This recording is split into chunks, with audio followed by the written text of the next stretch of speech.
સમાચારોની શરૂઆત તો સ્થાનિક સ્વરાજની ચૂંટણીમાં કોંગ્રેસ અને આમ આદમી પાર્ટી સાથે લડવાની છે। આ સાથે જ ચૂંટણી લડવાને લઈ કોંગ્રેસના ધારાસભ્ય અનંત પટેલે નિવેદન આપતા રાજકારણ ગરમાયું। સ્થાનિક સ્વરાજ્યની ચૂંટણીની તારીખોની જાહેરાત થઈ ગઈ છે। પાર્ટીઓએ પ્રચાર શરૂ કરી દીધા છે। ચૂંટણીમાં ભાજપને પછાડવા માટે કોંગ્રેસ અને આમ આદમી પાર્ટીએ ચૂંટણી સાથે લડવાની રણનીતિ બનાવી છે।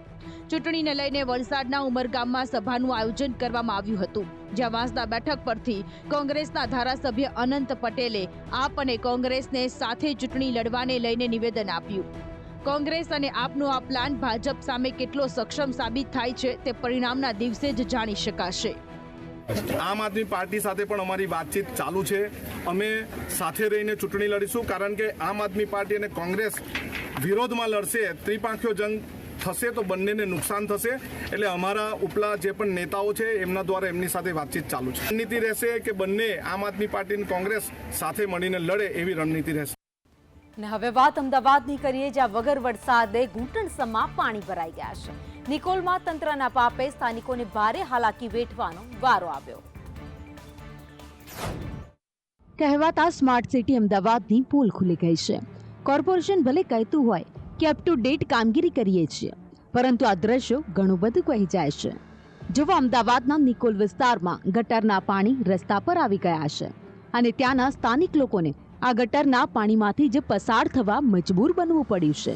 વરસાદી પાણી નહીં, પરંતુ ગટરના ગંદા પાણી છે કે જે અહીંયા એ હદે ભરાયા છે। ઘૂંટણસમાં પાણી અહીંયા ગંદા ગટરના ભરાયા છે કે અહીંયાથી પસાર થતા વાહન ચાલકોને અનેક મુશ્કેલીનો સામનો કરવો પડી રહ્યો છે।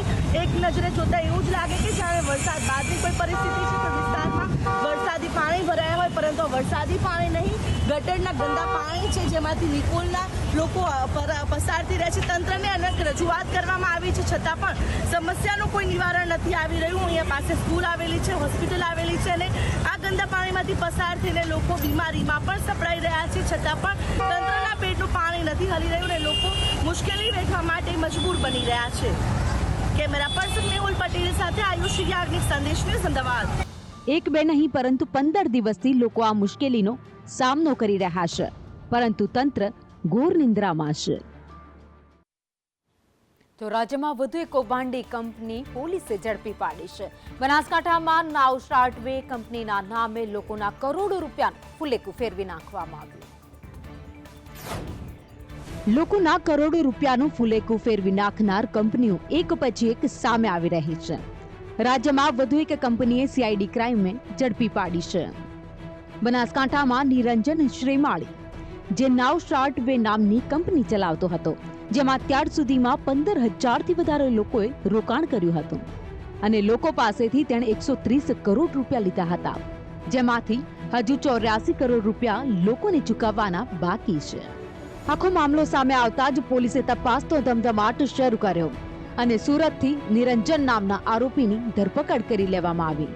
ये MLM स्कीम जो थी, इसमें लगभग ये अक्टूबर 2023 से चालू की गई थी, जो लगभग इन्होंने जो है 10 महीने के आसपास चलाई। उसके बाद ये दोनों जो है भाग गए थे। उन्होंने लगभग 130 करोड़ रुपया जो है वो इन्होंने रोकाणकारों से इकट्ठा किया था, जिसमें लगभग अभी वापस करने के लिए 86 करोड़ रुपया जो है मोटा मोटा तौर पे इनको अभी वापस करना है। હવે વાત બનાસકાંઠાની, જ્યાં દારૂનું દૂષણ દૂર કરવા માટે ખુદ ધારાસભ્ય અને લોકો મેદાને આવ્યા છે। દાંતા અમીરગઢ વિસ્તારમાં દારૂનું દૂષણ દૂર કરવાની માંગ સાથે જિલ્લા કલેક્ટરને આવેદન આપવામાં આવ્યું। ધારાસભ્ય કાંતિ ખરાડી સહિતના લોકોએ આવેદન આપતા કહ્યું, ગાંધીના ગુજરાતમાં અમારે દારૂ પર આવેદન આપવાનો વારો આવ્યો છે, જે શરમજનક બાબત છે। ગામમાં બંધારણ બને, પરંતુ બીજા ગામમાં જઈને દારૂ વેચે એ હદ પારનું થઈ ગયું છે અને એટલે આવેદનપત્ર પાઠવવું પડ્યું છે। દારૂ વેચનારા પહેલેથી ચેતીને દારૂ બંધ કરી દે। દારૂ ભરેલી ગાડીઓ ગામમાં આવશે તો ગાડીઓ સળગાવી દઈશું। ગાંધીજીના ગુજરાતની અંદર દારૂના મુદ્દા પર આવેદન પત્ર ના આપવું જોઈએ, એનું કારણ છે કે દારૂનો ગાંધીજીના ગુજરાતમાં એક દારૂબંધી હોય ત્યારે દારૂ હોય જ ના શકે, તો છતાં ના છૂટકે આ દારૂ ઉપર આવેદન પત્ર આપવાનો આજે વારો આવ્યો છે। શરમજનક બાબત કહેવાય। જે લોકો દારૂ વેચનારા છે પહેલથી ચેતીને દારૂ બંધ કરી દે, કેમ કે ગામના લોકો ચૂપચાપ મોઢું જોઈ બંધ મોઢે બેહી ના શકે। ના છૂટકે ગાડીઓ ભરેલો દારૂ હશે તો ગાડીઓ પણ હળગાવવામાં આવશે। તો પાટણમાં એક અજીબોગરીબ ઘટના સામે આવી। સુથારી કામ કરતા એક યુવકને જીએસટીની કરોડો રૂપિયાની નોટિસ ફટકારવામાં આવી। પાટણના સમી તાલુકાના દૂધકા ગામના સામાન્ય પરિવારના એક યુવક સુનિલ સથવારાને બેંગલુરુ જીએસટી વિભાગ તરફથી 1,96 લાખ રૂપિયાનો ટેક્સ ભરવાની નોટિસ મળતા ખળભળાટ મચી ગયો છે। આ નોટિસમાં જણાવવામાં આવ્યું છે કે યુવકના નામે દેશના વિવિધ રાજ્યોમાં 11થી વધુ પેઢીઓ ચલાવવામાં આવી રહી છે, જેમાં કરોડો રૂપિયાનું ટર્નઓવર નોંધાયું છે। યુવક અને તેના પરિવારજનોએ આ મામલે તપાસ કરતા જાણવા મળ્યું કે કોઈ વ્યક્તિએ તેમના નામના બનાવટી દસ્તાવેજોનો ઉપયોગ કરીને મોટી છેતરપિંડી આચરી છે। આ ગંભીર બાબતે ધ્યાનમાં લઈને સુનિલ સથવારા અને તેનો પરિવાર પાટણ પોલીસ સ્ટેશન પહોંચ્યો હતો અને એસપી કચેરીએ જઈ રજૂઆત કરી।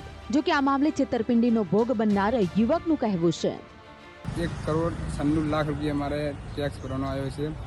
ઓકે, મારા ખોટા પુરાવા કરીને મારા નામે 11 પેઢી ચાલુ કરી છે, જેમ કે કર્ણાટક, તમિલનાડુ, કર્ણાટકને જે 11 પેઢી મારા નામે ચાલુ કરી છે।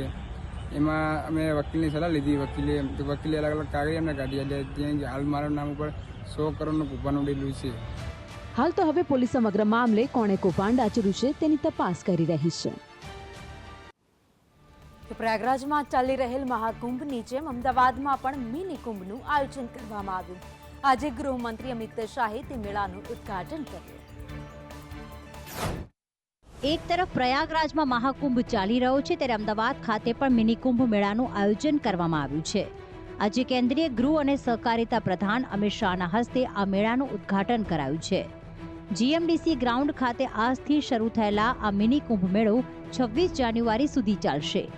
મેળામાં દેશના પ્રખ્યાત મંદિરોની પ્રતિકૃતિ જોવા મળી રહી છે। મિની કુંભમાં યજ્ઞશાળા, સાયન્સ હોલનો પંડાલ, ખેલ મેદાન, ફિલ્મ એક્ઝિબિશન પણ આકર્ષણનું કેન્દ્ર બન્યું છે। આ મેળાનો લાભ લેવા મોટી સંખ્યામાં સાધુ સંતો જીએમડીસી ગ્રાઉન્ડ ખાતે પહોંચ્યા હતા। આધ્યાત્મિક મેળામાં ગંગા આરતીના દર્શન થઈ રહ્યા છે અને સનાતન સંસ્કૃતિના દર્શન કરાવતા આ આધ્યાત્મિક મેળાનો લાભ લેવા લોકો મોટી સંખ્યામાં પહોંચી રહ્યા છે। 15 મુખ્ય મંદિરોની પ્રતિકૃતિ સહિત ધાર્મિક કાર્યક્રમોનું આયોજન પણ કરાયું છે। આ ઉદ્ઘાટન દરમિયાન ગૃહમંત્રી અમિત શાહે આ મિની કુંભમાં અને પ્રયાગરાજમાં ચાલી રહેલા મહાકુંભનો લાહવો લેવા માટે લોકોને અપીલ કરી હતી। પોતાના સંબોધનમાં તેમણે આર્ટિકલ 370 રામ મંદિર જેવા મુદ્દા વિશે પણ વાત કરી હતી।